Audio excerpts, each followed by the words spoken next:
There are an enormous number of stars. Only some of them will have planets suitable for life.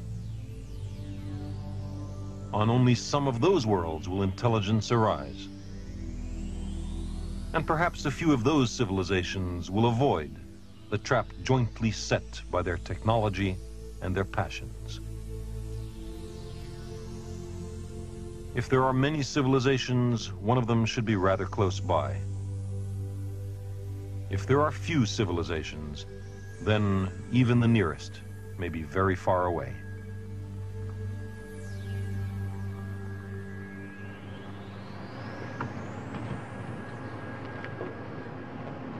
This is one of the great questions. How many advanced civilizations capable, at least of radio astronomy, are there in the Milky Way galaxy? Let's call the number of such civilizations by the capital letter N. It's a number. It depends on many things. It depends on the total number of stars in the Milky Way. Let's call that N sub star. It depends on the fraction of stars that have planets. Let's call that F sub p. It depends on the average number of planets in a given solar system that are ecologically suitable for life. Let's call that N sub e. It depends on the fraction of suitable planets in which life actually arises. Call that F sub L. It depends on the fraction of inhabited planets on which intelligence emerges. Let's call that F sub I.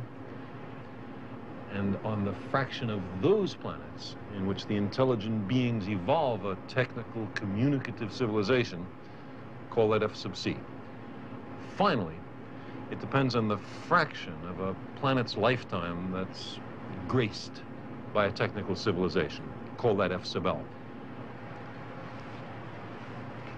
If we multiply all these numbers together, we've estimated capital N, the number of civilizations.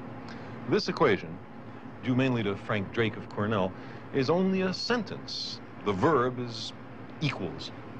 So let's try to go through the program of this equation. By carefully counting the number of stars in small but representative regions of the sky, we find that the total number of stars in the Milky Way is about 400 billion. It's a lot of stars. What about planets? Well, in studies of double stars, in investigations of the motions of nearby stars, and in many theoretical studies, we get a strong hint that many, perhaps even most stars, are accompanied by planets. So let's take F sub p, the fraction of stars that have planets, as a quarter.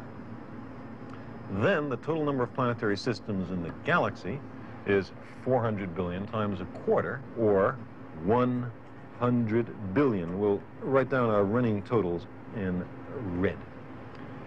Now, if each system were to have, say, 10 planets, as ours does, there would be 100 billion times 10, or 1 trillion worlds in the galaxy, a vast arena for the cosmic drama. In our own solar system, there are several bodies that might be suitable for life of some sort. There's the Earth, of course, but there are possibilities for Mars, for Titan, perhaps for Jupiter. If other systems are similar, there may be many suitable worlds per system, but to be conservative, let's choose N sub e equal 2. 2 worlds suitable for life per system. Then the number of planets in the galaxy that is suitable for life would be 100 billion times 2, or 200 billion. Now, what about life? Under very general cosmic conditions, the molecules of life are readily made. They spontaneously self-assemble.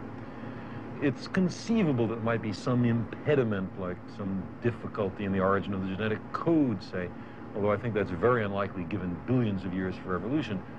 On the Earth, life arose very fast after the planet was formed. So let's choose F sub L, the fraction of suitable worlds in which life does arise, as a half. In that case, the total number of planets in the Milky Way in which life has arisen once is 100 billion times 2 times a half, or again, 100 billion. 100 billion inhabited worlds. Now, the estimates get tougher. Many individually unlikely events had to occur for our species and our technology to emerge. On the other hand, there might be many different roads to high technology. Some scientists think that the path from trilobites to radio telescopes, or the equivalent, goes like a shot in all planetary systems. Other scientists disagree. Let's take some middle ground and choose F sub I as a tenth and F sub C as also a tenth, meaning that only 1%, a tenth times a tenth, of inhabited planets eventually produce a technical civilization. If we were to multiply all these factors together, we would find 100 billion times a tenth, or 1 billion planets on which civilizations have arisen at least once. Now, what percentage of the lifetime of a planet is marked by a technical civilization?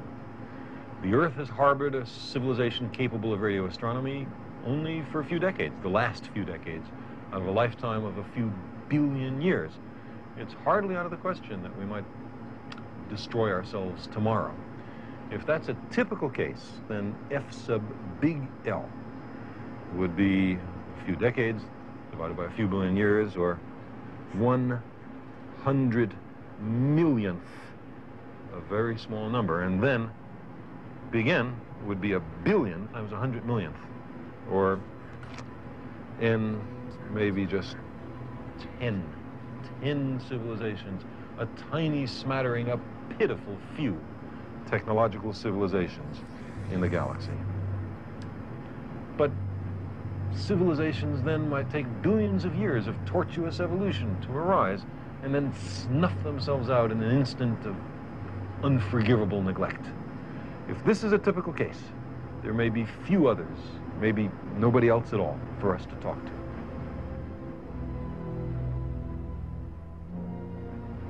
But consider the alternative, that occasionally civilizations learn to live with high technology and survive for geological or stellar evolutionary timescales. If only 1% of civilizations can survive technological adolescence, then F sub big L would be not 100 millionth, but only 100th. And then the number of civilizations would be 1 billion times 100th. The number of civilizations in the galaxy then would be measured in the millions. Millions of technical civilizations.